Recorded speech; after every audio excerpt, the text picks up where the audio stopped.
Welcome back to the RinkMasters podcast. I'm Tyler Krim, and I'll be your host today. On the other side of the screen here is my co-host, Noah. Today, we'll be breaking down the first round of the NHL playoffs. Noah, take it away, man. All right, so like Tyler said, this week we're breaking down the first round of the NHL playoffs. I'll start the conversations for the Western Conference. Tyler will start the conversations for the Eastern Conference. Then after that, we'll go to just general NHL discussions, not just for the first round, but for the entire postseason as a whole. All right, so first series in the Western Conference. Colorado versus Arizona. Colorado took this one in 5 games. First point, McKinnon and Kadri were excellent. Kadri showed why they traded for him on the Tyson Barrie trade, and McKinnon's just being his normal stellar self. I mean, there's not much more to be said about Nathan McKinnon. Next, Arizona kind of collapsed in the last 2 games. They showed a ton of fight in game 3 when they took that one. They looked really solid. They stole that win.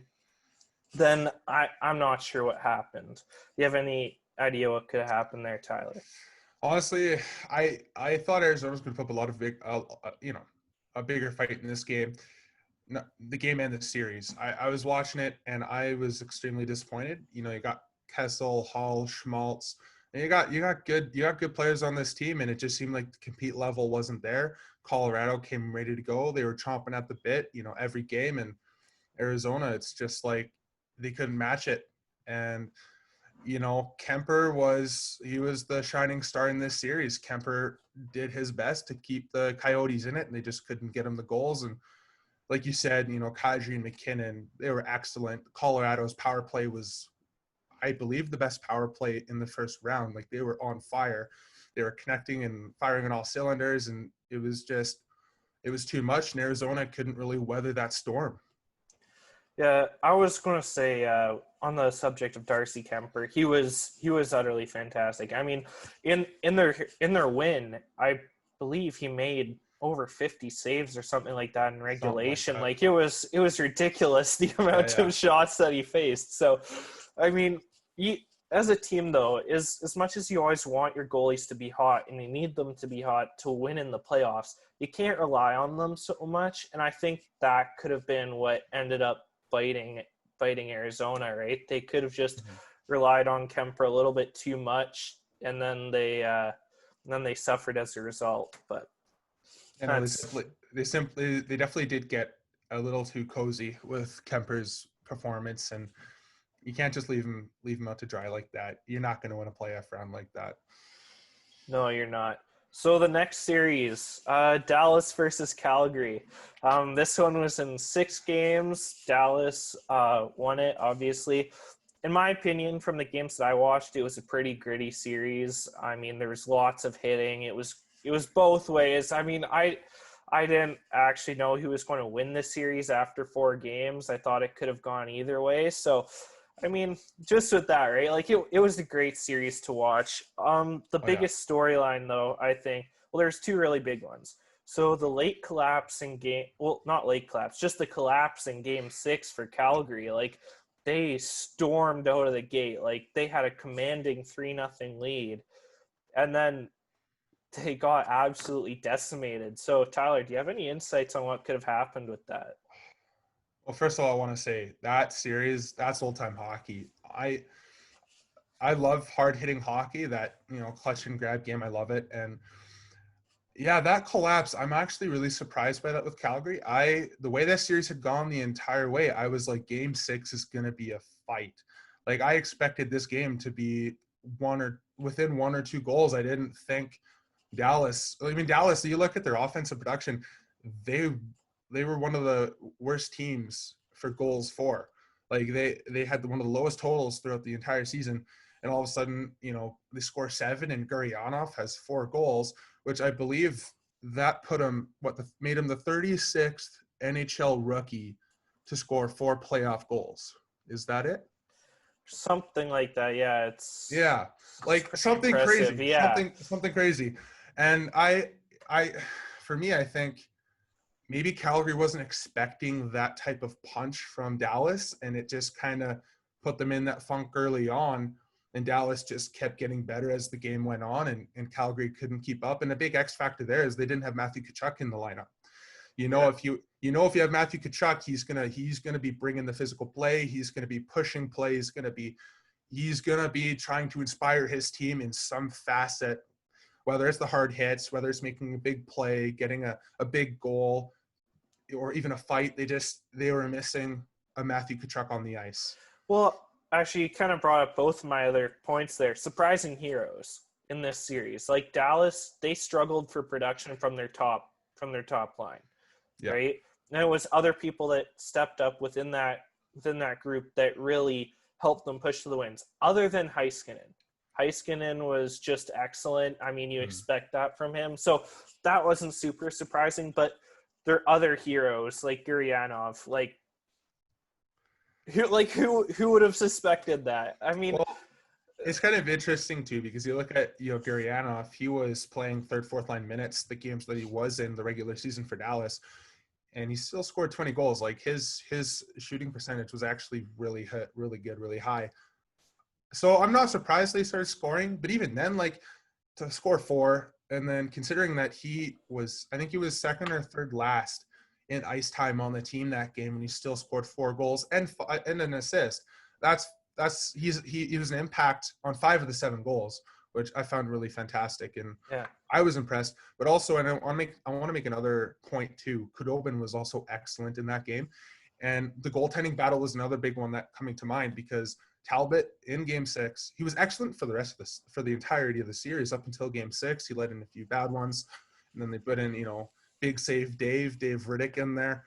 He couldn't help turn the ship around. He let in a few bad ones. They put Talbot then back in, and it just seemed like they had no confidence between the pipes, and that seemed to really have a trickle effect all the way from the defense down to the offense as well. Yeah, I mean, I know we had a similar conversation like the Gurianov one with Kubalik in that one game against Edmonton in the Plains, and that was pretty impressive from him as well. And the last point that I have here is the injury to Tkachuk. I mean, that was brutal for Calgary. I think everybody saw that in the last 2 games there, and I mean, like, I don't know if any of you have seen the video of him up in the press box there, but he was not having a good Game 6. He was not happy. I think that was pretty hard for him to watch his team get absolutely destroyed like that. And I mean, he would have been perfect for a game like that. Totally. So that of course is a huge loss for Calgary. Well, and you see the passion too right there, right? That's his passion from the press box. You have that passion in the game. That would have been beautiful to watch. Yeah, he is a leader for this team. So it'll be good to see what Tkachuk has in store for us next season. Next series, Vancouver versus St. Louis. Dragon Slayer Series 2.0. Baby. Yeah, so Vancouver took this one in 6 games. I think the first topic here is goaltending. Yeah. St. Louis did not have it in games 1 and 2, and they didn't have it in game 6. Markstrom was good all series, in my opinion. He was the one that gave the Canucks the win in game 5. I mean, you could say the Canucks are down at that point, but almost all the players on the Canucks roster in interviews after the game said it was because of those saves that they were able to rally and come back. So Markstrom was excellent all series. But what do you think happened with Binnington and the Allen situation, especially going into game 6? Like, what happened there, dude? Honestly, that's a tough one, right? Because, so game 6, they go with Binnington because up until this point, Binnington, he's 3-0 in elimination games. Albeit that was only that last year's run, and we look back at that run last year, it was a Cinderella story. A lot of things just went from being not so positive for the Blues to now being everything's going right, everything's falling in line, and everything just kept going. Binnington got called up; he was excellent. Berube takes over, and the team just completely changed their motivation and started putting in the effort. During this series here, I definitely noticed within St. Louis, there's times where they looked really good. They looked like that championship team from last year, but then there was points. Absolutely, yeah, right. And you expect that, but then there was points where in those games where they didn't look like it at all, and the Canucks really brought it to them physically. The Canucks would really start to press and try and beat them at their game, and it was messing with St. Louis a little bit. And as far as Binnington goes, he had no confidence in this series at all. I was a little disappointed. I'm like, Binnington, he's gonna be a big reason why this series could go 7 games, and why I think it would be a close series, but Binnington couldn't do it. They bring Allen in, and Allen definitely did a good job. And I've in the past been really critical about Allen, but knowing how he is such a team guy and how he's a guy where like St. Louis can be like, okay, Allen, like we need you to come in and give us a chance to win. He did that. And I feel like had Allen gone in for game 6, we might not have, a Vancouver Canucks victory in 6. And I feel like this maybe could have been a 7-game series and maybe a different fate. Oh yeah. And I think too, like my biggest confusion was that Binnington, I think the thing for him was that he didn't have the confidence that he had last year. That was what really set him apart last year, is that he thought he was the best. It didn't matter what anybody else said. It didn't matter if he made a mistake. He was the best.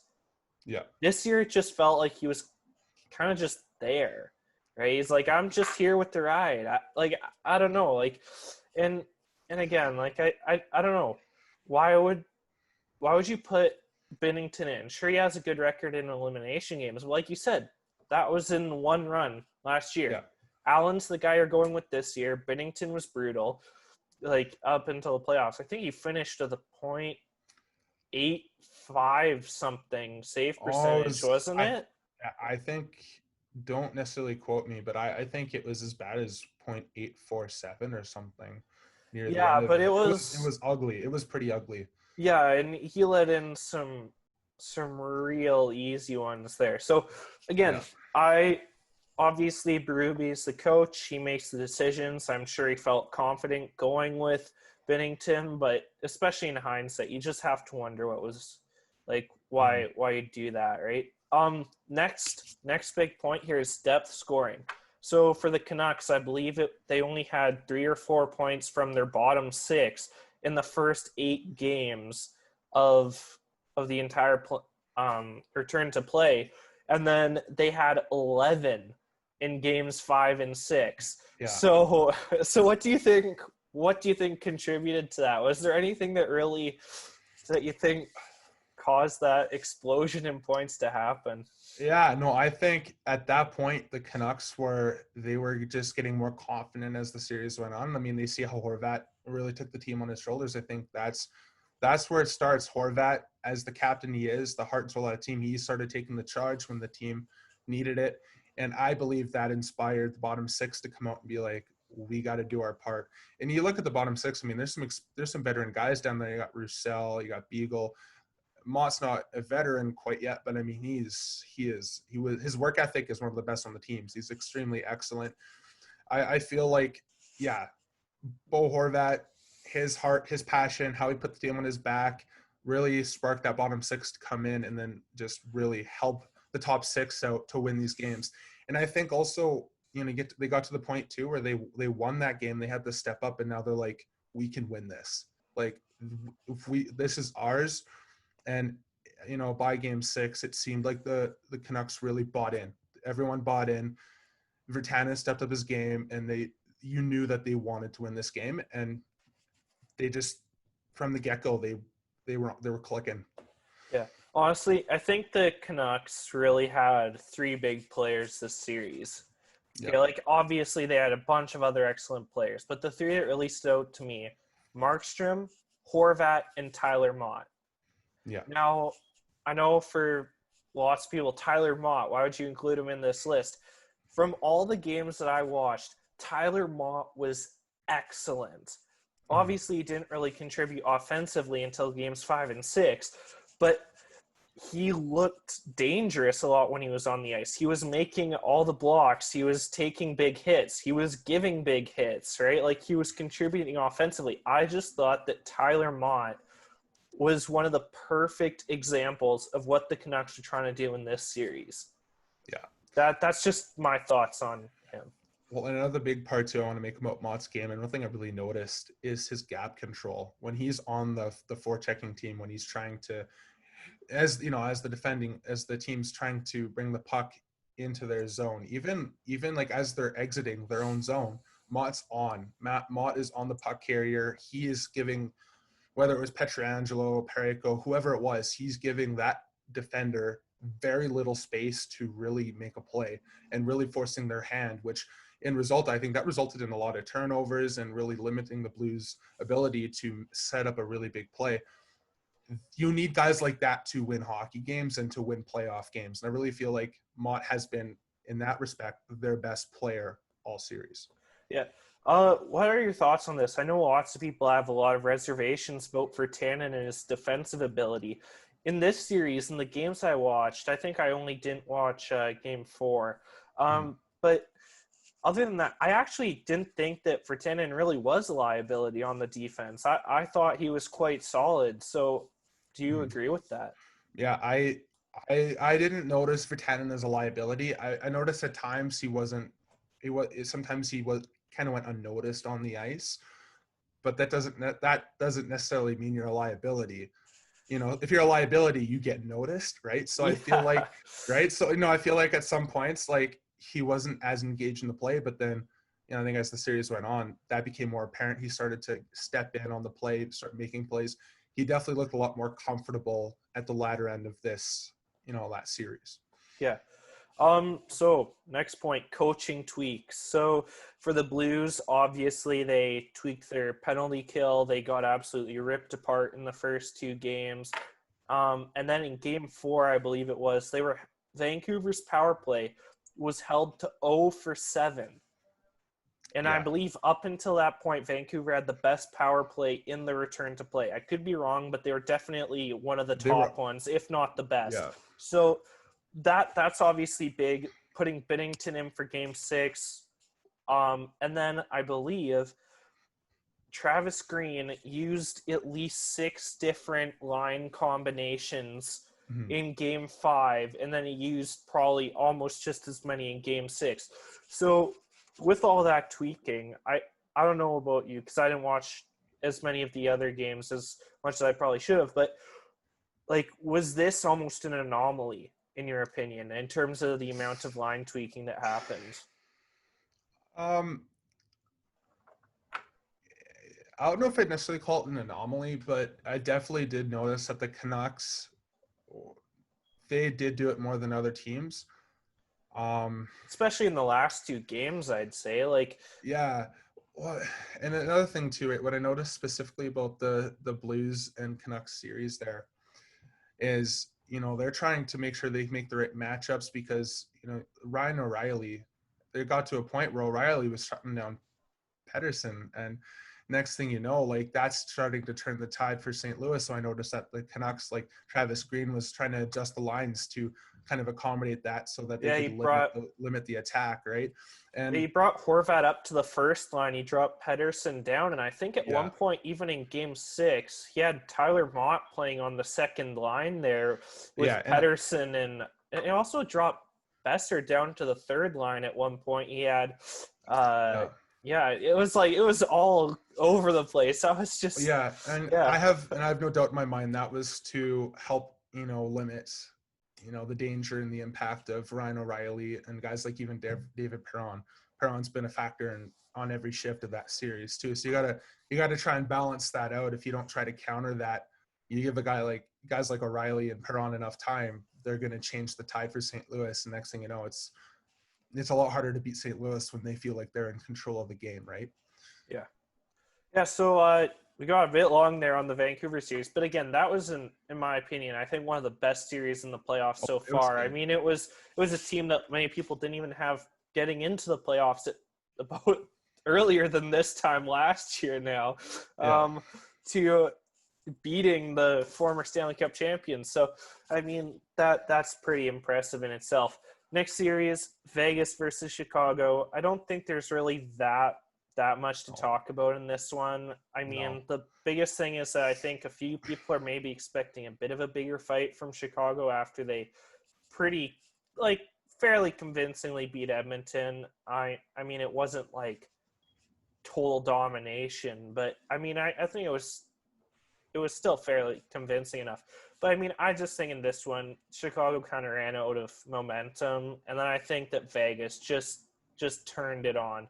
I mean, the real question though is the goalie situation in Vegas, because I know in the last few days that's actually been news.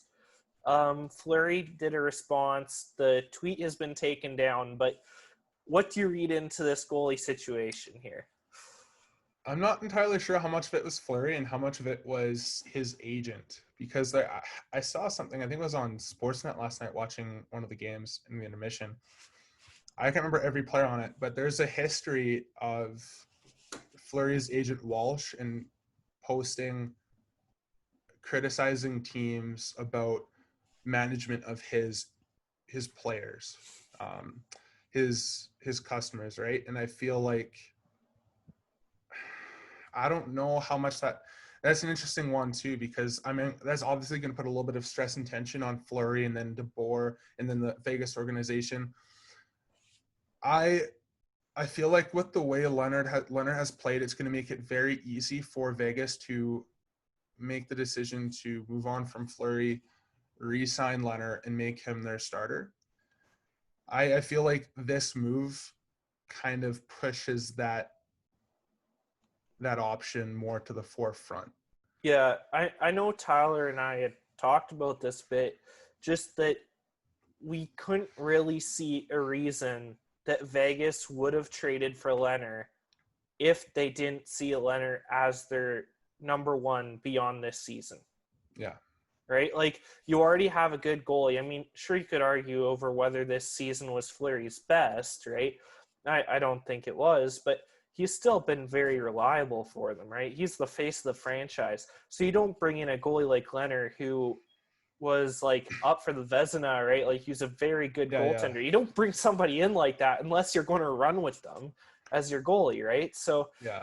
So I think this is just the continuation of that. I think the other point to make too is, like, there also is a history of Fleury performing better when he has competition in the crease. We look back at Pittsburgh, multiple times they brought in backups that could very well have been starters on their own. The biggest example here is Thomas Vokoun. They brought in Vokoun, and it's solely, in my opinion, to push Fleury, because I think sometimes, it's good to have the healthy goalie competition. This year in Vegas, Malcolm Subban couldn't really do that.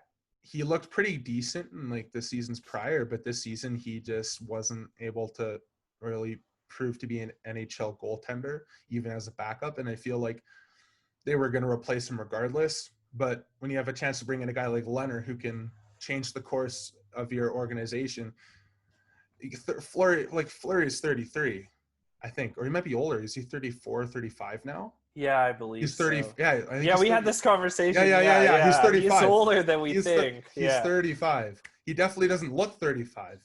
He's 35. And, how many more years of him do you really have of being a starting goalie? Is it 1? Is it 2? It's hard to say, but Leonard, I think Leonard's 28. You're going to get a lot more mileage out of Leonard.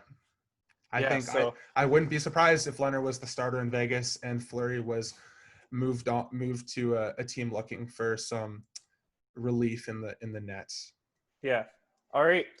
Now I think that concludes our Western Conference discussion. So Tyler, why don't you lead us away with the Eastern Conference? I know there's some big storylines here. Yeah. So we're going to be moving on to the Eastern Conference, like Noah just said. I want to start personally with the Tampa Bay Lightning and Columbus Blue Jackets series. This was my favorite series to watch in the East, and as Noah knows, he was just waiting for this. I know it. I was waiting for it, and as Noah knows, I'm a bit of a Columbus fan, just for the fact that I love Tortorella. I think he's an awesome coach. I love his personality. He has the best interviews. Like, I love his interviews. I mean, Travis Green, though, nobody thought he would, but he's had some pretty good interviews well. After Game 5, they said, "What was your strategy to come back and win this game?" He's like, why would I tell you? He's like, even if I did tell you, it would be a lie. So Oh yeah, Green's having a great time with the yeah. press as well. So Well, yeah, and that's it. Like I like coaches that just call it like they see it. I feel like the NHL does need more of that.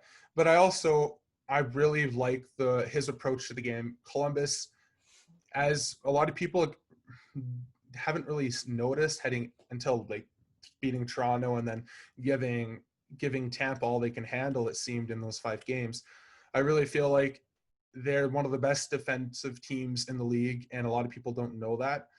I also got to watch Ryan Murray and Seth Green in the Western Hockey League in their junior days.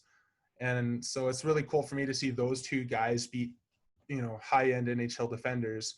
And there's a bit of a nostalgia feel there, I guess. But no, I'm excited for this. I feel like this is an interesting series because, Tampa Bay, like Toronto, they're one of the most highest scoring teams in the National Hockey League.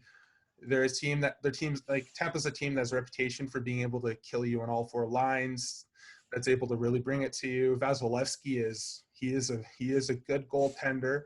Hedman is. I don't want to mess with he's Hedman on the Hedman. defense. He's Hedman. He's Hedman. Like, well, yeah, like I don't like. Nobody wants to mess with Hedman. He's a big body defender. He can be nasty when he needs to. He moves the puck extremely well, and being for a big guy, he is an excellent skater. One of my favorite defensemen, in the National Hockey League.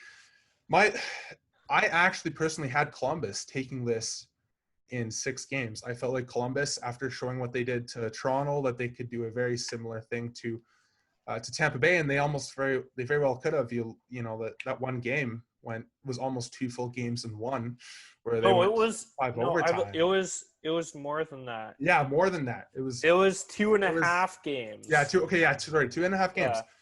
So that game, this series was excellent.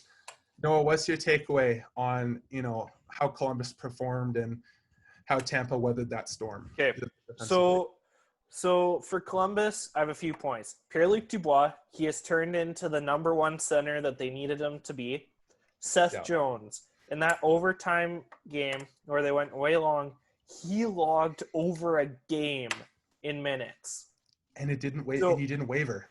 He didn't waver. He's one of the only defensemen in the league who I think can actually do that. So he is excellent. I think that if he isn't up for the Norris next year, it will be a snub. I think that he is that good. And then Korpisalo. I think this is going to be really interesting. So what will Columbus do with their goalie situation? Merzlikins was very good. When he came in, Korpisalo also very good. So I also believe, I think Tyler and I looked this up, I think they're the same age. Yeah, they are. Yeah, so especially in an expansion draft year, what do they do? So if they hold on to both goalies, I think that as much as people are speculating over if they're going to take one of the Canucks goalies, Tyler and I had a discussion. We really do think that they're going to take either Elvis Merzlikins or Jonas Korpisalo. Honestly, I don't know why you wouldn't take either of those two. They're both excellent starters for Columbus this year, and that was great. And storyline for Tampa, they had Blake Coleman. I know lots of were weren't really happy about that. But he did get some. I believe he had a crucial goal in one of those games to put Tampa in the lead, and then they were in the driver's seat from then. And then I believe also Goodrow had a few good games there too. So, two of the signings that two of the moves that people were most unhappy about ended up really helping Tampa Bay. Also Steven Stamkos, he wasn't there for the series, and I think the fact that Tampa Bay was able to move on even without him was very good for that organization. They needed that. So, yeah. And actually, I was just gonna, as you mentioned, Barclay Goodrow and Blake Coleman again. Like I'd say they paid a premium price for depth role players for their organization.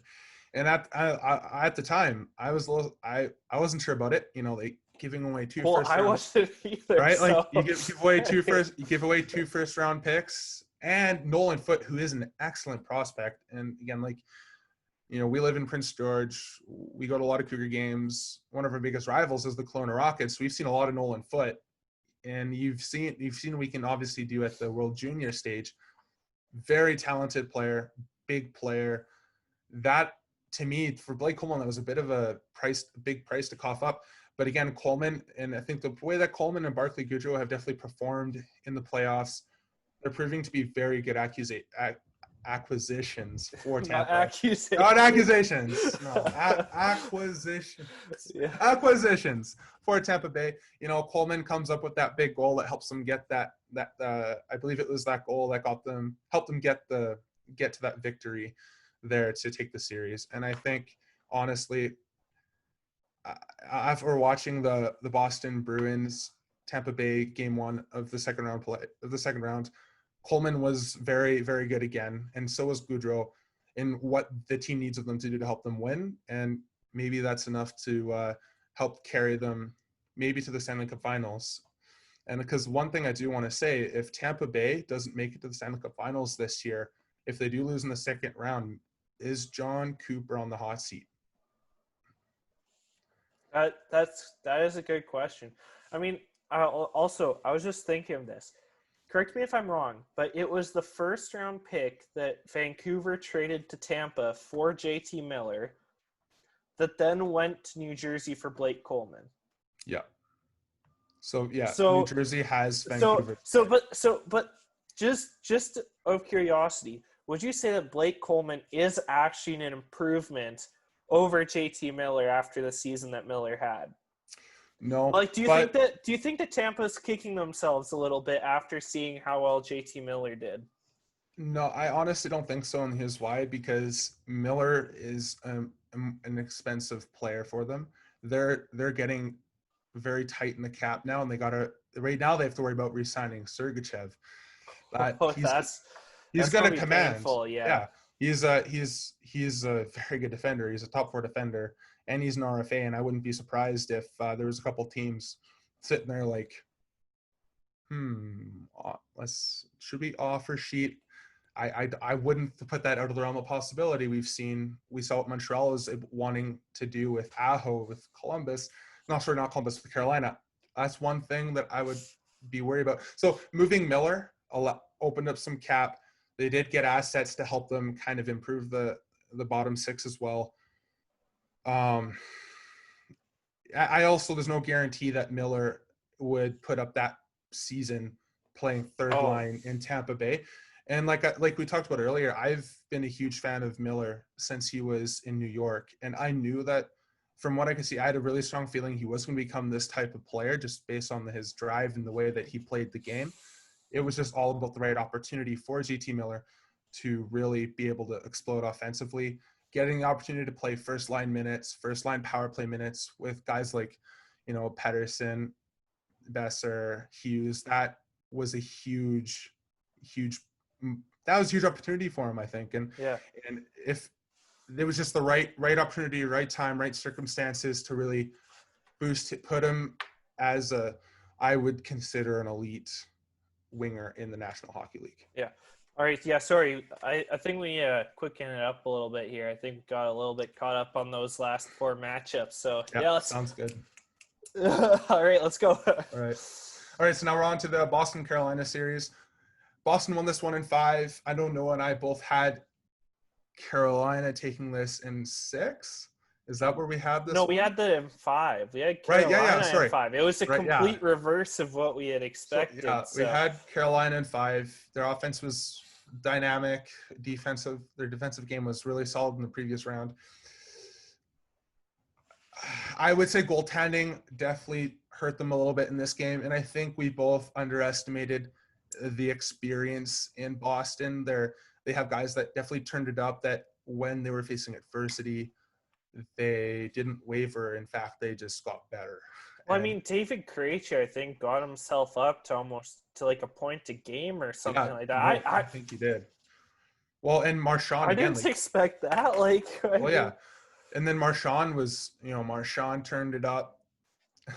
Pasternak. He's doing Pasternak things, which is scoring goals. Although he was injured for part of this series. He was too, but even the games he did play, he was being what Pasternak is, and it's just a complete force offensively. Yeah. And Yeah. Sorry, yeah, my takeaway from this series, it's a learning experience for Carolina. I think the injury to Svechnikov did not help them.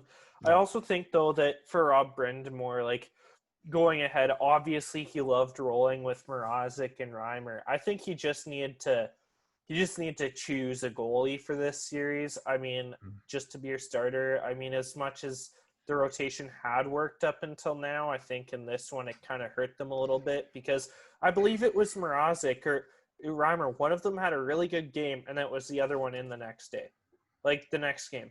And I was just like, why? Like, he has some momentum right now. Like, I don't know. yeah. That's just Well, my opinion on that. Obviously, I'm not an that's fair. NHL coach, but Yeah, yeah. yeah.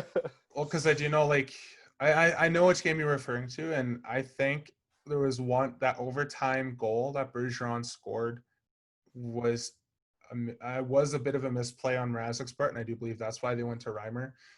To me, what my read on the situation is Brind'Amour didn't really have a whole lot of confidence in either, and Yeah, that's that's how it actually looked. fair. Yeah. So we'll see what they do. I think I wouldn't be surprised if Columbus's biggest goal heading into the offseason was Carolina. to, sorry, I'm sorry. Yeah, a Carolina.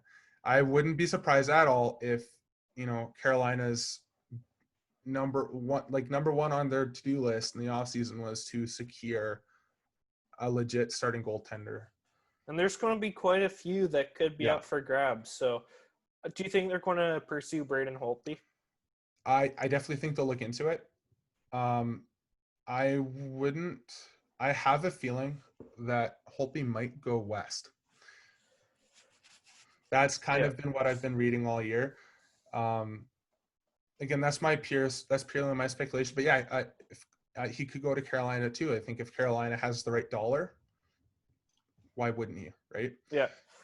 Yeah. Sorry, I think we should move on to the Yep. next series here. So, who So do you have here?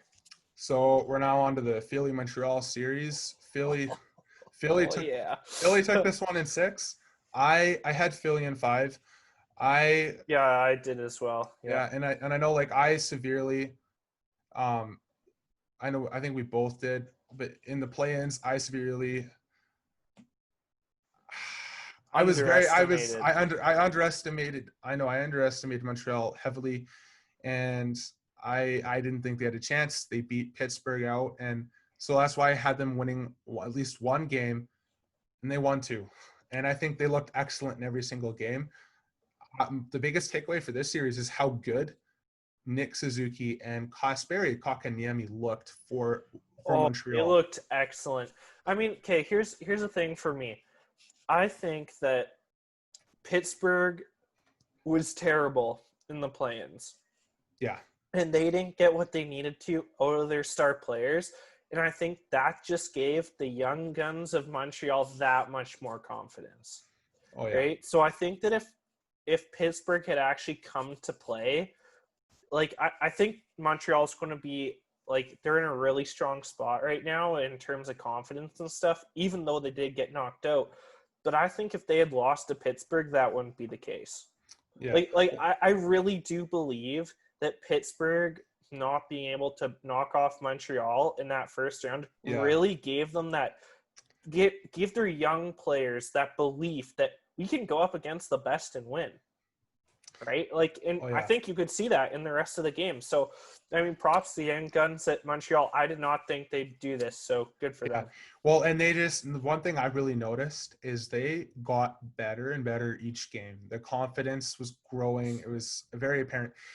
All I'm gonna say is if you're a Montreal Canadiens fan, this is extremely encouraging, especially Kasperi Kotkaniemi. Being demoted to the AHL this year, things weren't looking good. For him to come in and really be a force in the playoffs and be an impact top 6 player, that is a really good sign. If you're a Habs fan, he's Yeah. going to be exciting to watch in the future. Yeah. I'm looking forward to it. Yeah. So, talking point, I think, in my opinion, for Philadelphia, Travis Konechny did not have a great series. He actually hasn't had a great playoff so far. So I'm Yeah, interested to see what happens with him. I believe he only has 3 points or something like that so I far in can't the remember, playoffs. but But yeah, yeah. it's pretty surprising for their top scorer. So what do you think he needs to do to turn it around?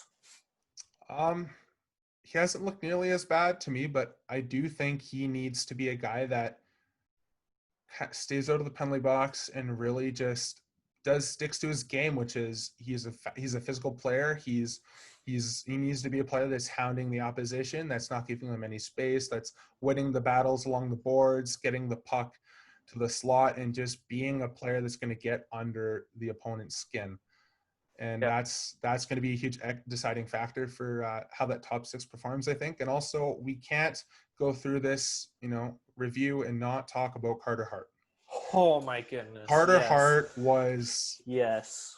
I mean, again, like being even Carey Price, he just got unlucky. I don't know if you saw, but like half of Philly's goals, weren't they like off of Carey Price's own defenders or something like that? Yeah. Half of Philadelphia's goals. So I mean, come on, like they were both goalies. Like no, both goalies were excellent. But my point is looking at Carter Hart, like he's a really young starter in the league. He's here. Like Carter Hart is for real. And again, for us, like we've watched lots of Western Hockey League games. At least I know I have. I've seen him play in Everett for the first, his first 3 years. I mean, I'm so happy to see him actually elevate his game at the, like everyone was hoping and expecting in Philadelphia. Philly fans, if you're not already excited, you're now excited because he was excellent. He was excellent in the playoffs, and I think it was one of the only rookie goalies or something, not really goalies, but like young starters to get back-to-back shutouts or something as a starter in the playoffs. Something crazy like that. And it's impressive. It was awesome. For him, honestly, one of the biggest things was just how he has brought stability to that position for Philadelphia. Because I know as a fan of other teams in the league, goaltending has always been a thing for Philadelphia. It was going to be Bobrovsky. It wasn't. Then it's going to be the next person in line. Then the next person. It's going to be this guy. It's going to be this guy. It's going to be Brian Elliott of all people, right? And then just now they have their goaltender easily for the next 10 seasons. So, I mean that's great if you're a Philadelphia fan. I know for me as a Canucks fan, it's great to see Vigneault getting the best out of another team again. So I want to see where he can take this team. Yeah, final Definitely. Series. New York Islanders versus Washington. Oh, yeah. This, again, New York Islanders took it in 5. They were excellent. Barry Trotz did Barry Trotz things. We know that we can expect a very strong performance from a very Trotz coach team. Varlamov was good in net. He made the saves needed. For a team that's not necessarily star-studded, they definitely did do what they needed to get the job done. I liked what Barzal did. He did a lot of little things right to prove why he is an elite. He's an up-and-coming elite player in the league. I do want to look at Washington, though, and just see how extremely disappointed I was in their compete level. Yeah, they couldn't hold a lead. They looked down and out. Other than their win. Yeah, other than their win. And Ovi did Ovi things. Ovi was good. He struggled to score though, other than their win. Like he did. And I do wonder how much of that was due to when Backstrom got hurt. I feel like that also impacted it a little bit. They didn't have losing Backstrom in your top 6. That really hurts your center depth. Overall, their performance wasn't convincing at all. They looked really good in game 1 for that first period when they got that lead. But right after that, they completely fell apart, and it just feels like they never recovered. And Barry Trotz definitely outcoached, Todd Reardon, and it's just. And Reardon's gone now. And now he's gone. I expected a better performance from Washington. I had the Islanders winning this in 7 games because I definitely expected Washington to bring it. I think I had that as well. This was the series that I had going the longest. So and if you're Washington, how much are you kicking yourselves right now because you could have re-signed Barry Trotz, and now he's the coach that humiliates you in the first round. And now you make the commitment that the ownership has made the commitment. They're going to get an experienced coach. So it's like, why didn't you just get that before? Like, why didn't you just re-sign Barry Trotz? I know. Like, I get that he wanted some more money, but now you're going to give that money to somebody else anyways. So yeah, so we'll see how this goes. I think one of the big things to look for in the offseason is who Washington really signs, because there's going to be a lot of coaches available. You got Gallant, dare we say Mike Babcock, Peter Laviolette. There's going to be coaches available, so and there's a lot of teams looking for coaches. So it'll be interesting to see how that shakes down. Yeah. All right. I don't have any more points, so why don't you take it away there, Tyler? All right. So, and with that, we conclude episode 8 of the RinkMasters podcast, where we do hockey Northern style. Thank you for tuning in, and make sure to like and subscribe on our YouTube channel. Follow us on Facebook, Twitter, and Instagram, and we will see you all next week.